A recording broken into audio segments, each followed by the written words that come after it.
Hi, and welcome to another episode of Hot Takes with me, the Silver Fox. We've got a story here which, on the face of it, is one thing. But when you think about what this story is, it's actually a startling admission of failure. And it is all to do with civil service numbers. In the last 10 years, from 10 years ago till today, the number of civil servants employed by the Scottish Government has doubled.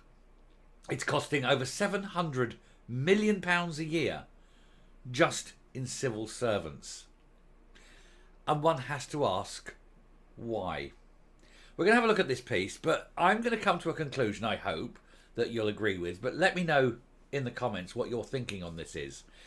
And I'm going to suggest, and you'll see my reasoning as we go through it, that we no longer have a requirement for a government. It's an interesting argument I'm going to propose, and I hope you agree. You could disagree, and that's fine, but I think it should be run more as a board of directors rather than an elected parliament. Let's see. Here goes. So, bloated Scottish civil service doubles in 10 years under the SNP amid bureaucratic empire building. Staff numbers at the Scottish Government, which cost nearly £700 million a year to operate, has reached record levels, with the Nats branded out of control. But they've been branded out of control since day one because nobody can control them. But what I like, I've got to be honest, just as a step out for a moment, is this picture. And it says the Scottish Government and then Nicola Sturgeon. And for what must be said, for many years, effectively, she was the Scottish Government. Nobody would say anything against her. Nobody would do anything. What she said went. She was a dictator. And look how badly it's gone. Anyway, Scotland's civil service has almost doubled under the SNP over the last decade, according to new figures. It has led to claims the size of the Scottish Government machine has become bloated under nationalist rule at a vital time like services like Police Scotland were facing huge cuts. Imagine firing half of that money, freeing up 350 million. How much a year would that? How many policemen would that get? How many nurses and doctors would that 350 million a year get? I'm going to suggest many. And certainly policemen, teachers, doctors and nurses, etc. are far more used to society than a bloated civil service. The latest Scottish Government Workforce Information document was published on Tuesday. It shows the number of government staff has been steadily rising since 2013. That year, there were 4,681 permanently employed civil servants on the Scottish Government's books. However, the most recent figures for December 23 show the figure has risen to 8,757, a rise of over 87% and the highest figure ever recorded. And, of course, it will continue to grow. The number of people working for the government, including those on temporary contracts, is 8,824, the second highest on record. And the figure has been blasted by Scottish Conservative Central Scotland MSP Stephen Kerr, a man who very bravely is not backing down from slagging them off. God bless you. We're all part of the same side on this one, Stephen. Now, I'm going to take a little thought exercise with you here. And that is this.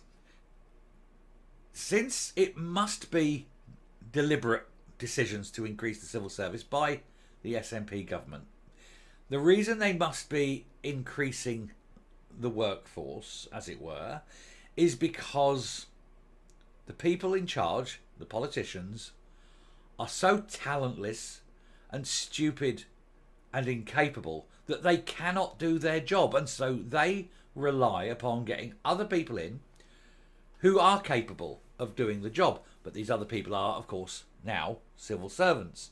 And the civil servants are effectively running the show. If you have a case where a government is so unable to do its job that it then basically has to outsource the doing of that job to another company, in this case the civil service, why then do we need politicians? Why do we have an assembly? Why can't we just, for example, get rid of all politicians, get rid of every elected official, and as a nation, and I'm applying this across the board, England, Wales, Northern Ireland, as well as Scotland. I'm not just saying just Scotland in this case. It just happens to be Scotland that we're talking about. But why do we need elected officials rather than having a board of directors that we appoint to do the job? They don't need to pander to political machinations. They don't need to pander to what is the right thing in order to defend any kind of seat or anything. They've just got to get it right. And if they fail to do the job, they're fired. Why can't we have that? Why is that so hard?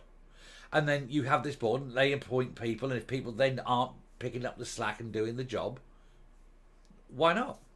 Why not have a public limited company where everyone is a shareholder, and we appoint these people as a private going concern to do the job of running the country? And we can put various jobs out to tender.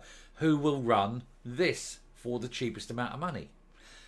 Who will pick up the slack on that? Who will adopt this? Because effectively what we're doing is doing that anyway, only it's under the guise of the civil service, but we're still paying money to do it. So let's get better value for money. Let's just get rid. Let's get rid of all democracy in that respect, all these democratically elected types, because democracy brings in extremists. And let's appoint a board of directors who will then employ people on a private contract as part of a whole series of limited companies to do the job for the best tender, the lowest tender, and have the job done. And if they don't do it, we can fire them, because it's very hard to fire civil servants. It's very easy to not give the next year's contract to a firm that isn't pulling its weight and doing the job. And that way you're going to get efficiency, you're going to get massive savings, and the people doing the job don't need to worry about the politicking. They just get on and do the job. Since you're doubling in Scotland the size of the civil service at great public expense without your explicit permission, it's just done on the whim of a politician that you voted in, but who then has no responsibility to you until the next 5 years later, whenever, can do what they like, can spend your money, and have no comeback to you. And that's what they're doing. And the reason they're doing it is that they are incapable of doing the job that they have been appointed to do. Get rid of them. Anyway, I shall come up. I'm not going to push on the story. It's like I say, it's not the story. It's the story behind the story. And that's the story behind the story. Stupid politicians who cannot do their job. Coming up. We're getting really screwed both ends, aren't we? We're having to pay for the politicians to do the job, so we're paying them a wage. They can't do the job, so they hire civil servants. And so we're paying twice. The civil servants then want all this and that and the other and all this benefit there and this pension there and whatever. So we're paying 3 times, really. Private company. Just get in. Private company, go in, you get a 2-year contract. We'll review every 2 years. And if you're no good after 2 years, we get the next one in.